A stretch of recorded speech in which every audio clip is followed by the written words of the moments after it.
And here he is, the man himself, Clinton Forde. How are you? I'm good, man. You know what? I was just watching that back. I was thinking, wow, done all right, you know. Done all right. Don't say so Well, myself. this is the thing. Not many people would know, and I certainly didn't know what a whirlwind of experience you have within the journalism game, which I'm going to read out and throw some things at you. But first of all, we obviously met the first time was at the anti-knife charity tournament at Redbridge, I believe it was, with AFTV and all them kinds of teams. Yeah. And I think the first I heard of you was me and yourself actually did an interview with Kevin Lisby, and they both dropped within a week or 2 weeks of each other. Yeah. Yes.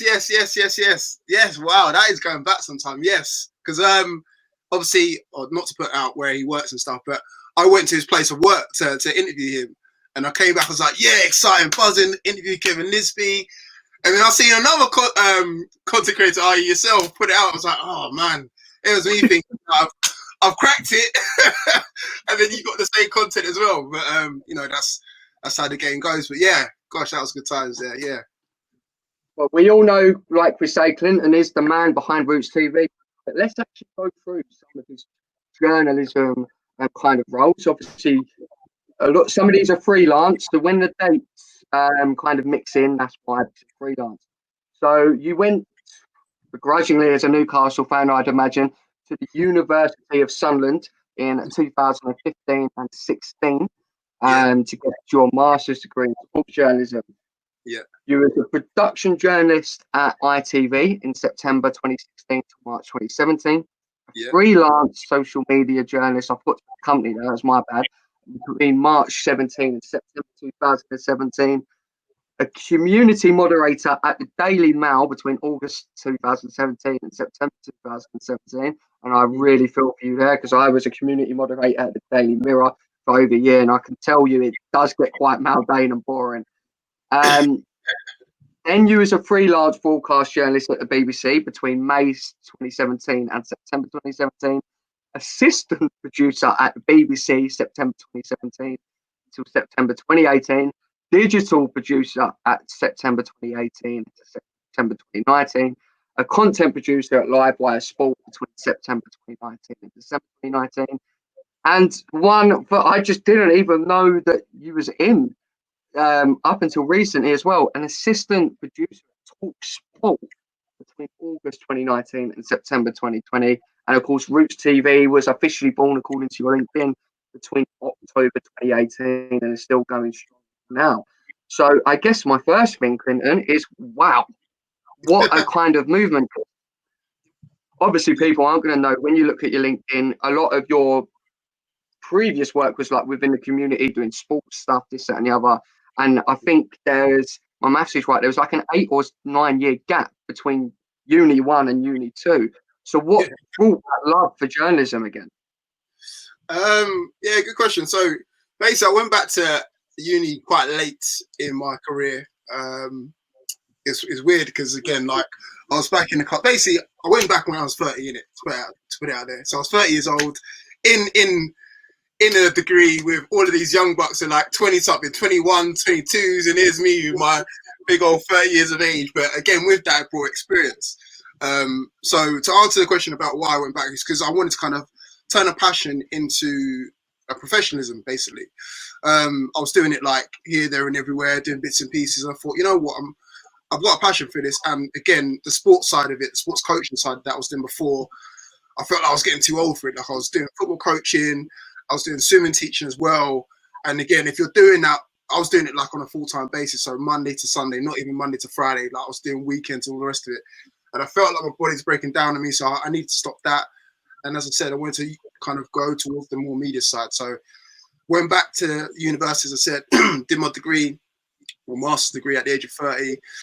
In the class of all these 22-year-olds, I was thinking, right, how can I beat not only these guys, but all of the other guys across the country that are doing the same thing? They're doing their masters as well. Because you know the game, like you come out of a degree, it doesn't really mean nothing. It's a piece of paper at the end of the day. It just doesn't really mean nothing. So how can I better it?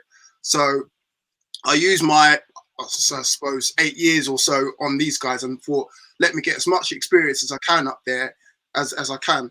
So I ended up my first role, which I didn't put on my LinkedIn, but it wasn't a paid role, which is voluntary.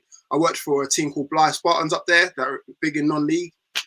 And I was their video producer for a long while, or for the year, in fact, sorry. So I was filming their games home and away, doing interviews with the players and stuff like that. And that was my first taste of, doing the whole video content stuff. And then I also volunteered for like BBC up there as well, smaller radio stations, all the rest of it. And I kind of use that to my advantage because, as I said before, like, how can I make myself stand out from all the others that I've just coming out and said, hey, I've got a master's degree? Well, people be like, and? So once I came out of all of that, that's what helped me get the first initial job, my first job into media professionally at ITV, Tyne-Tees up there. And that was during the time as a Newcastle fan. That was probably one of the best jobs because I got to interview Rafa Benitez during the championship season on a weekly basis, going to press conferences, speaking to him, going to games, speaking to him then, getting to speak to some of the players as well. So I was like, bro, this is in dreamland.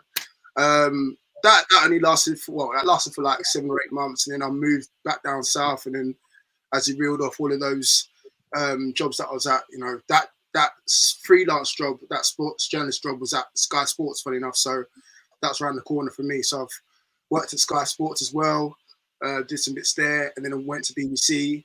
And then during that BBC stint, when I moved up to Manchester, that was in 2018, because it was World Cup year.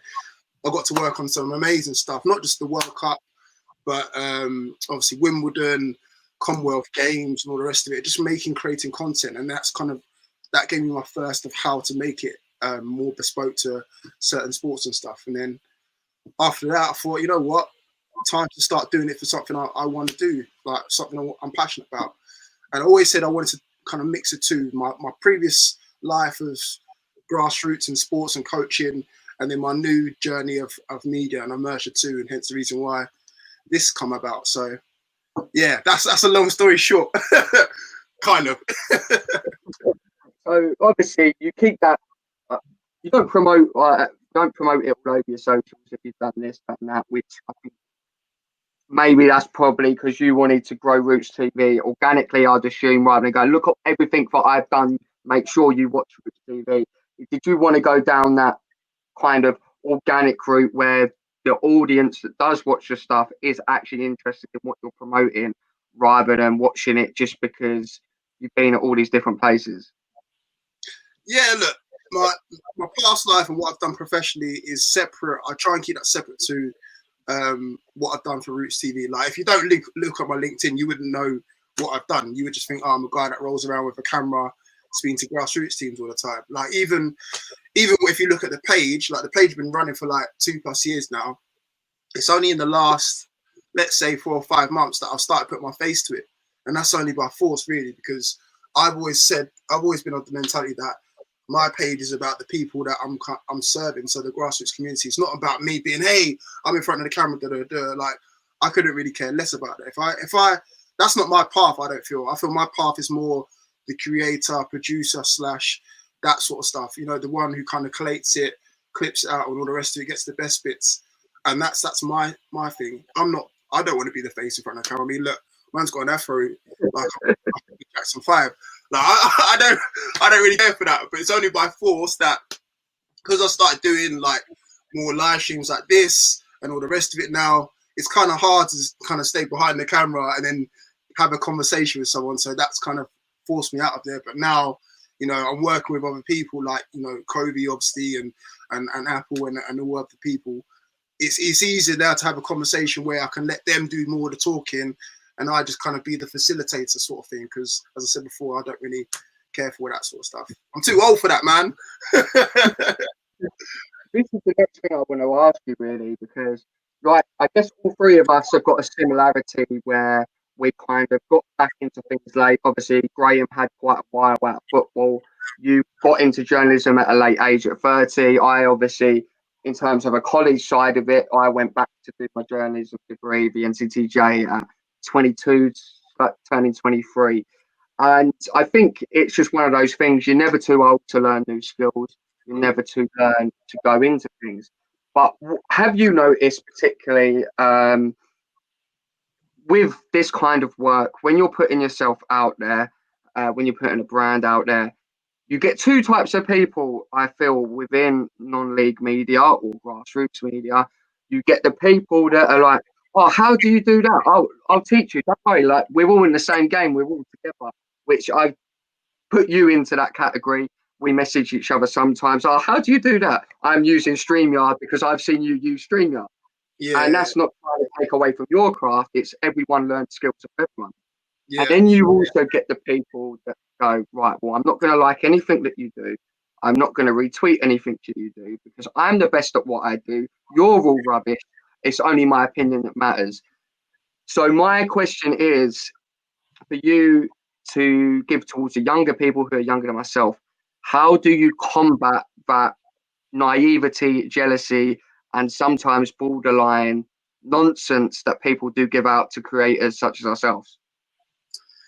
uh, first of all, like if you have that mentality, the latter one, the one that basically is just shutting themselves off and all the rest of it, you're not going to get very far. Like the key to this all is collaboration. The key to it is I give you that. Like try and do everything by yourself. You'll either burn out very quickly or you won't get very far. But yeah, you might get a little bit ahead and you think, yeah, I'm doing all right. I did it all by myself. But after a while, you'll crash and burn. I've even tried it myself. Like with Rootz TV, you know, for the first year and a half, 2 years, I was trying to do it all by myself. Yeah, and it's great to learn all the different skills. Like I can shoot, edit, create content. I've got some contacts as well. Great. But after a while, you're going to hit a wall. And before you know it, as I said, you're going to have to start kind of leaning towards people and bringing them in. And it doesn't have to be a monetary thing. Do you know what I mean? It could just be like an exchange of a friendship, or it could be like, I do you a favor, you do me a favor, and we both elevate together.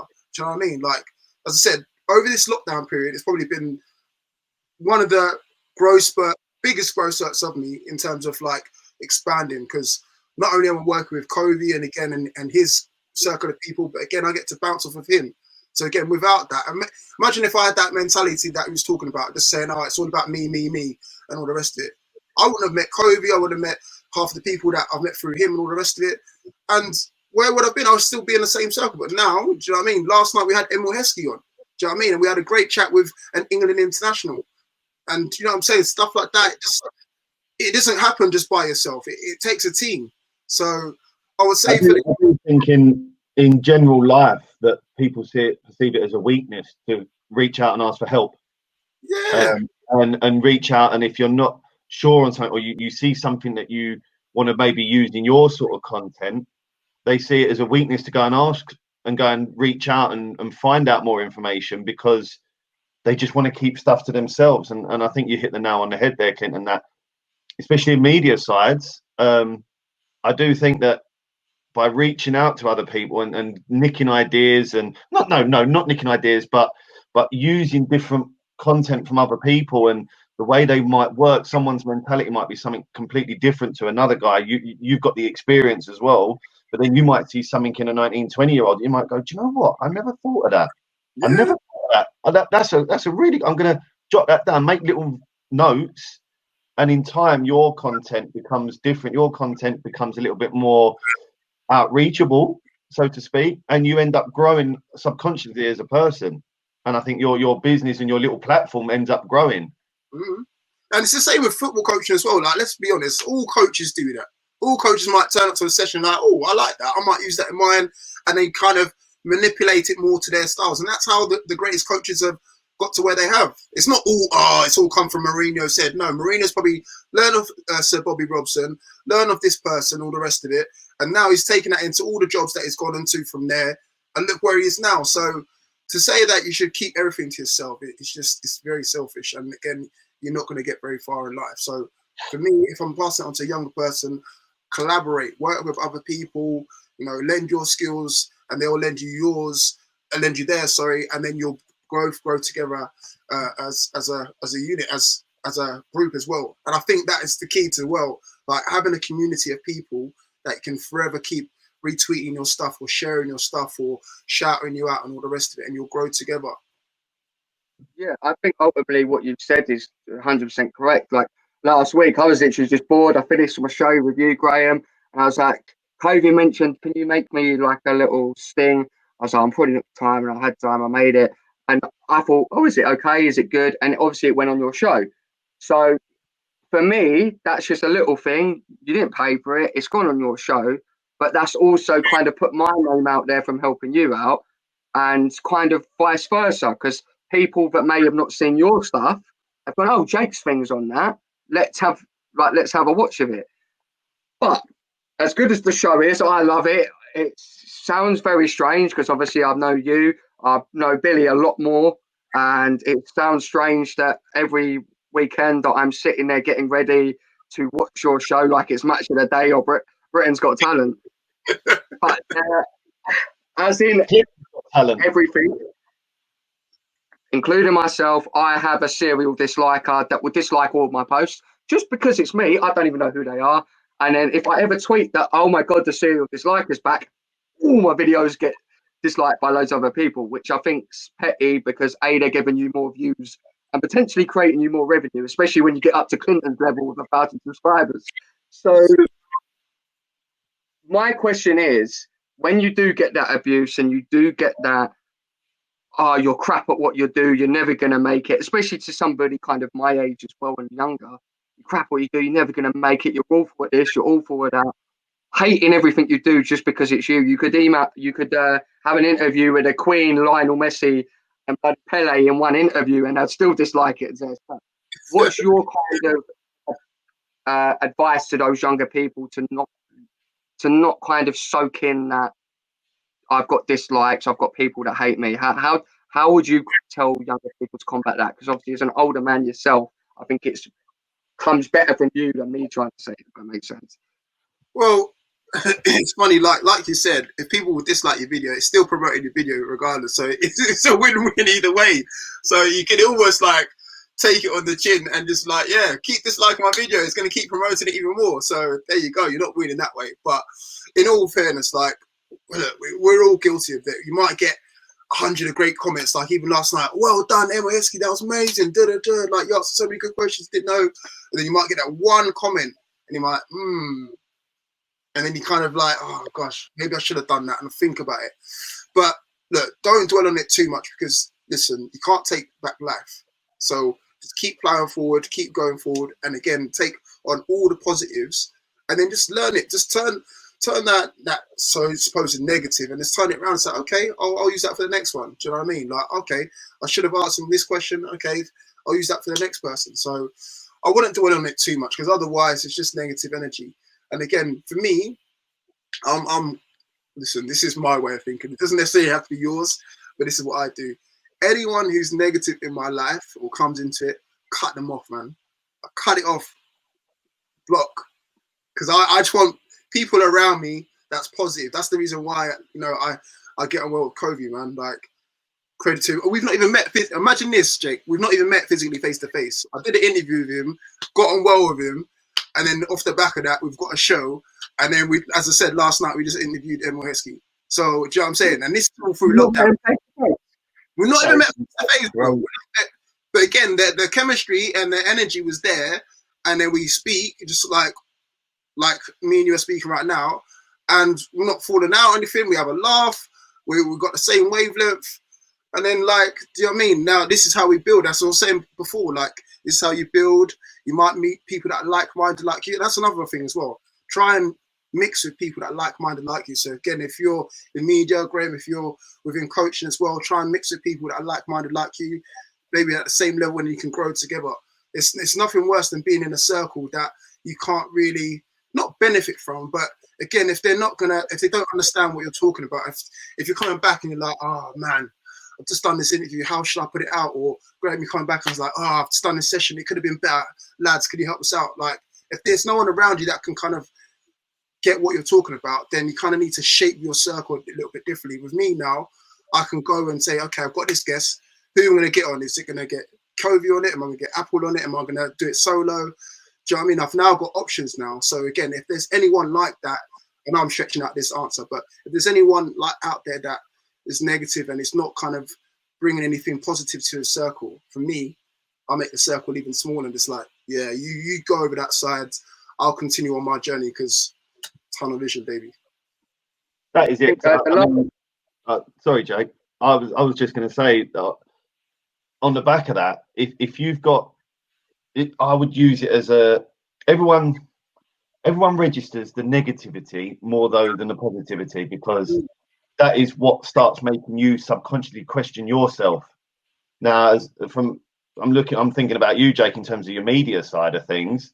I know you've tweeted it before about people putting negative comments out there, but I would look at it as, okay, that negative comment, what is that person's mental state of mind to go online and actually make a negative comment, or actually take the time to message you, or whatever they do, and negatively put something out there? What kind of person are they? You know what, Graham? Usually the time that people put out negative comments are they're feeling bad about themselves. Yes.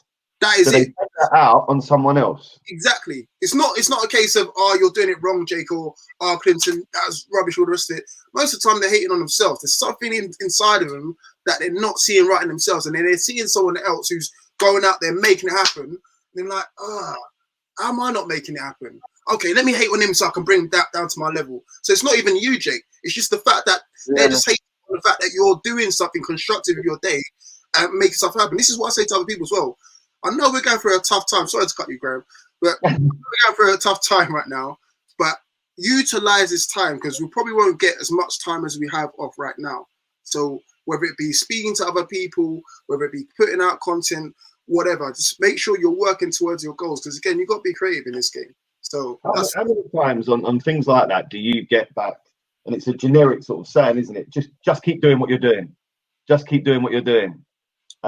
But you have to, because what you've done up until, not just you, but in, like, I'm thinking about media people in general, but when you think about it, it's a broader way of life, that if you just keep doing it, eventually you will grow, and you will get more and more positivity around you, and you will learn. You make mistakes, we all make mistakes, but you learn, you self-learn as well. You keep reading your materials, you keep going online training, and eventually you will grow. And those negative people will then see you. One of my closest mates, and you might poke me, is Steve-O the Madman. Oh, wicked. A really, really good mate of mine. Grew up with him at Orient. He was always this big joker. He was even a joker back then. He was an idiot back then. He's an idiot now. But look at how he's grown and what he's become on the journey that he went through. And he's a really, really good platform to use in terms of, all he's ever known is social media. Like, he's just an idiot on social media, but it's got him where he is now. And I see him on my telly, and I have to turn my telly off, and I text him and I say to him, get off my telly. I don't want to see you on my telly. It's bad enough seeing you on my phone, but in a nice way. And I genuinely am like, jealousy? No, not really, because this is what his goal was. This is what he wanted to do. He found a niche and it worked. And it's working for him, and I'm so pleased at how he's got to where he is. But he shows and shares the racist remarks that he gets, the stuff towards his family, his kids, and if that doesn't break you inside, you have to be like brutal. And he's just kept on going, kept on doing what he's doing, ignored the haters, laughed at them, and said, no, I'm going to go and make it. I'm going to go and do what I want to do, and I'm not coming off this journey. And he's up there now, and the haters are just looking at him going, oh, do you know what? Me hating on him, me putting out negativity towards him, me being racist, hasn't stopped him in his quest. So who's won out of it? Exactly. All you got to do is just use it as your fuel. That's what I would say, Jake. So if you get anyone who comes across you that wants to hate on you, just use it as your fuel. Like, yeah, anytime you do something right, like, yeah, stick that to you. That's what I do. Do you know what I mean? Like, I get it now, but at the same time, as I said, I've just come off the back of interviewing England international last night. So Yeah. Name dropping, look. I think to make a finalising point, because we have got Jimmy basically waiting in the wings. I think what it is, and I say this in a most respectful way. You're brilliant at what you do. There's other people that are brilliant at what you do. But I don't see you guys as competition, because if I was to see you as competition, that's when you fall out. That's when you get bitter. I'm in the January media manager of the month voting system.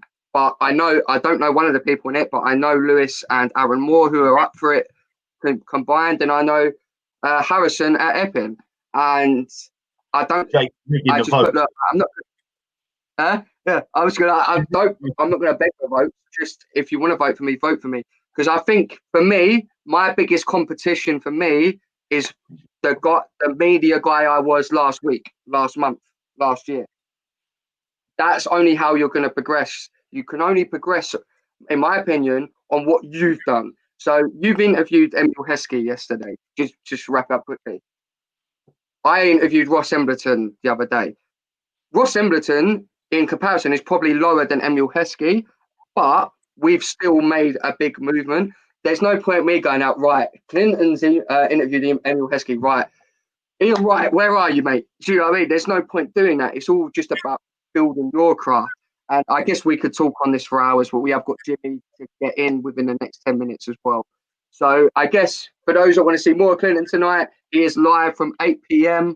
on his show with Billy Cove, the Billy Cove Grassroots Show, live on YouTube. Obviously, check out the links in the descriptions. So all that I've got to say is keep smashing it. You've had a brilliant 2020 and smashing it at the beginning of 2021. Thanks for coming on. Take care, and I look forward to watching your show tonight. Appreciate it, guys.